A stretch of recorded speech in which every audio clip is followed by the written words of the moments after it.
নমস্কার বন্ধুরা, নলেজ গুরু ফ্যামিলির আরো একটি ফ্রেশ ভিডিওতে আপনাদের সকলকে জানাই স্বাগত।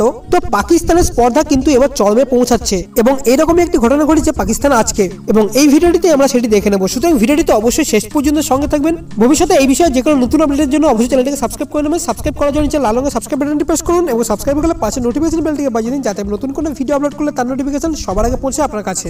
তো চলুন শুরু করা যাক।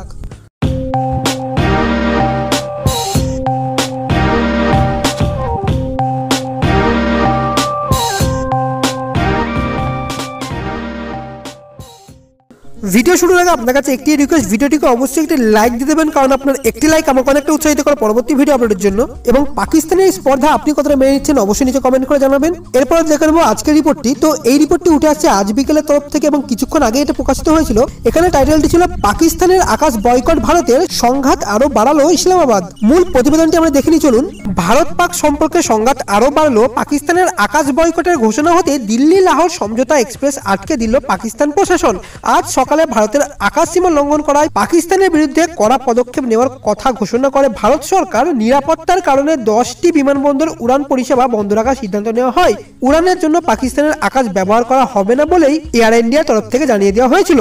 ভারতের তরফে এহেন পদক্ষেপ কার্যকর হতেই লাহোর থেকে দিল্লি আসা সমঝোতা এক্সপ্রেসে পাকিস্তানি আটকে দেয় স্থানীয় প্রশাসন।